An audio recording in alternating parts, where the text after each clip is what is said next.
Bir zamanlar otomobillerin gözleri vardı. Kapalıyken burnu dümdüzdü.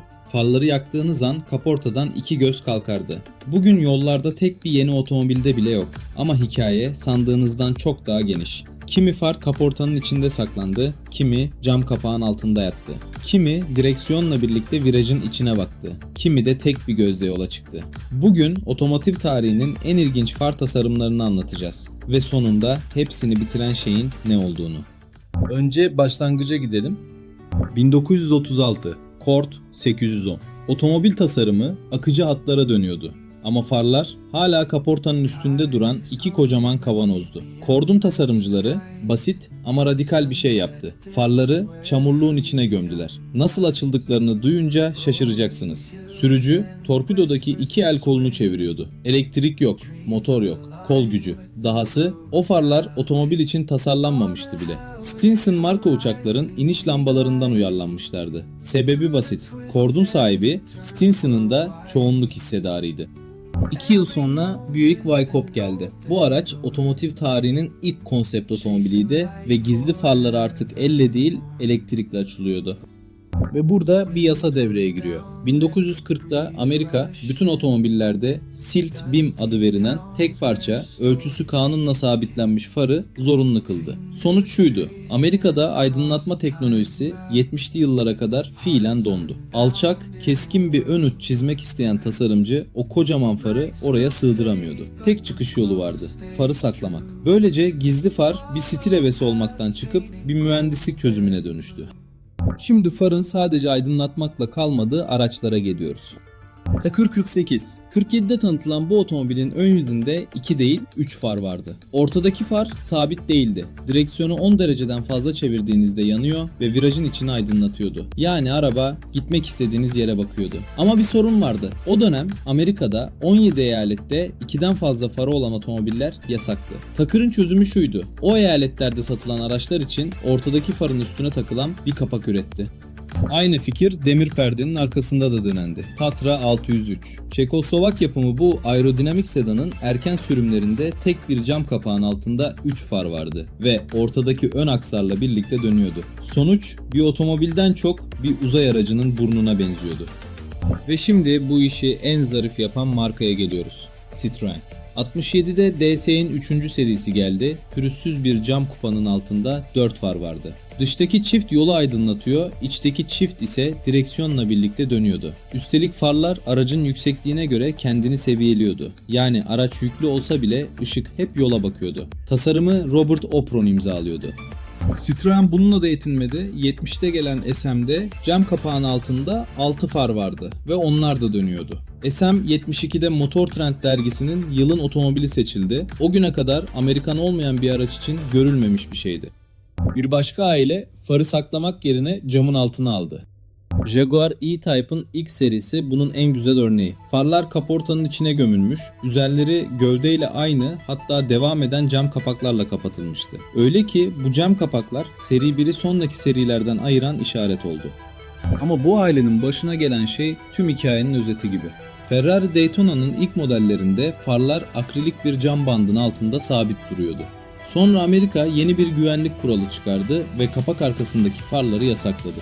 Ferrari'nin tek çaresi vardı: farları kapağın altından çıkarıp yukarı kalkan pop-up farlara çevirmek.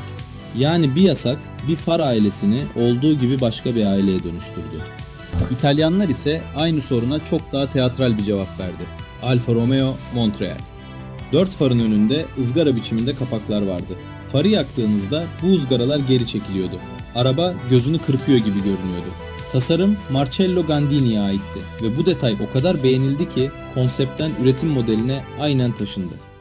En eğlenceli mekanizma Almanlardan geldi: Opel GT. Bu otomobilde farların motoru yoktu. Vites kolunun hemen yanında büyük bir kol vardı. Sürücü onu iterek farları açıyordu. Ve dönüş şekli de alışılmadıktı. Normal pop-up farlar yukarı kalkar. Opel GT'de iki far da kendi ekseninde yuvarlanıyordu. Üstelik ikisi de aynı yöne. Araç size bakarken farlar birbirine değil aynı tarafa dönüyordu. Sıradan bir otomobil farını açar. Opel GT gösteri yapıyordu. 70'ler ve 80'ler bu tasarımın altın çağıydı. Chevrolet Corvette bu mekanizmayı 63'ten 2004'e tam 41 yıl kullandı. Lotus Esprit 28 yıl üretildi ve keskin kama gövdesiyle bu tasarımın simgesi oldu. Porsche 928 ise farklı bir yol seçti. Farlar kaportaya gömülmüyordu. Kapalıyken bile görünür kalıyor, sadece geriye yatıyorlardı. Bu aracın hava sürtünmesini azaltmaya da yardım etti. Lamborghini Miura'da far yuvası dönerek ön uçta hizalanıyordu. Countach ve Ferrari F40'da kama, burun, kalkan farlarla tamamlanıyordu. Japonya bu fikri sahiplendi. Mazda RX-7 3 nesil boyunca pop-up kullandı ve muhtemelen en sevileni Mazda MX-5. Küçük, hafif, farları kalktığında sanki gülümsüyordu.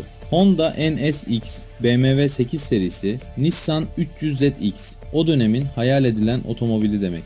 Kapalıyken kör görünen bir ön uç demekti. Ve bu çılgınlığın zirvesi Cizeta V16T. Bu araçta 2 değil 4 pop-up far vardı. İkişer ikişer üst üste. Tasarımı yine Gandini'ye aitti ve arkasında enine yerleştirilmiş 16 silindirli bir motor duruyordu. 80'lerin aşırılığını bundan iyi anlatan bir ön yüz yok. 4. aile farı hiç hareket ettirmedi. Hareket eden şey önündeki panellerdi. Dodge Charger'da, Buick Riviera'da, Oldsmobile Toronado'da ve Ford Thunderbird'de far yerinde duruyor, önündeki kapaklar açılıyordu. Kapalıyken ön uç tek parça, kesintisiz bir ızgaraya dönüşüyordu. Belki de en dramatik olanı buydu. Araç kapalıyken orada far olduğunu anlamanın hiçbir yolu yoktu. Ve bu fikrin en uç noktası yarış pistinde ortaya çıktı. Dodge, Charger Daytona ve Plymouth Superbird. Bu iki araçta uzun, sivri bir burun konisi vardı ve farlar o koninin içine saklanmıştı. Sebep stil değildi, aerodinamikti. Charger Daytona, NASCAR tarihinde saatte 200 mil hızı aşan ilk araç oldu. Superbird'ün sokak sürümünde ise o pop-up farlar fiberglass'tan yapılmıştı. Bazı ikonik far tasarımları ise plansız doğdu. Austin Healey Spraite'ın farlarının kaputtan yukarı açılması planlanmıştı. Tıpkı yıllar sonra Porsche 928'in yapacağı gibi. Ama maliyet hesabı yapanlar galip geldi ve mekanizma iptal edildi. Farlar kaputun üstünde sabit kaldı. Sonuç, İngiltere'de kurbağa gözü, Amerika'da böcek gözü lakabını aldı. Ve bir bütçe kısıntısından doğan o yüz, arabanın simgesi oldu.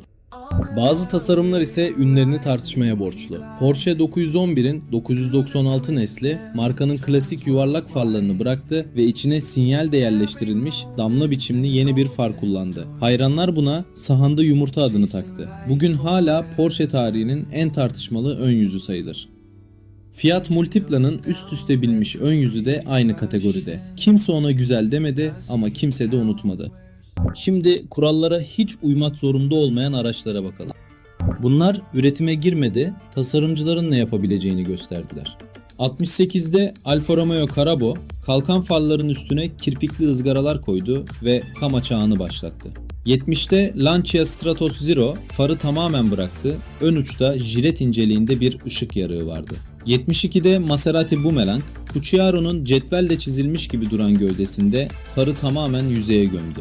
Ve 80'de Aston Martin Bulldog, bir panelin arkasına saklanmış 5 far. Panel açıldığında hepsi birden ortaya çıkıyordu. Sonraki kuşak daha da ileri gitti. BMW Gina'nın gövdesi metal değil gerilmiş kumaştı. Farı yaktığınızda kumaş bir göz kapağı gibi açılıyor, araç uyanıyormuş gibi görünüyordu. Mazda Furai mavi LED dişler kullandı. Lamborghini Terzo Millennio ise gövdeye oyulmuş dev Y biçimli ışıklarla farı aracın yüzü haline getirdi. Peki üretim tarafında ne oldu? 83'te Amerika kuralı değiştirdi. Değiştirilebilir ampullü farlar serbest bırakıldı. Bunu ilk kullanan araç 84 Lincoln Mark 7 oldu. Polikarbonattan aerodinamik, kaportaya istediğiniz gibi şekil verebileceğiniz farlar. Ve o an gizli farın varlık sebebi buharlaştı. Artık alçak bir burun için farı saklamanıza gerek yoktu. Farı doğrudan o buruna göre şekillendirebiliyordunuz. Sonrası hızlı geldi. 2013'te ilk dijital kontrollü, karşıdaki sürücünün gözünü almayan matris LED farlar. Volvo'nun torun çekici imzası, Nissan Juke'un bölünmüş farları, Tesla Cybertruck'ın tam genişlikte tek ışık çubuğu. Far artık sadece aydınlatmıyor, markanın imzası oldu. Peki gizli farları ne bitirdi? 2000'li yıllarda uluslararası güvenlik yönetmeliklerine yaya koruma hükümleri eklendi. Bu kurallar kaportadan dışarı çıkıntı yapan parçaları kısıtlıyordu. Bir yayaya çarpma anında yukarı kalkmış bir far sert bir çıkıntı demekti. Mazda bunu en net gösteren örnek MX-5'in ikinci nesli 98'de pop-up farları kaldırdı. Sebep tasarım tercihi değil, sertleşen mevzuattı. 2004'te son iki otomobil aynı yıl hattan indi. Lotus Esprit ve Chevrolet Corvette.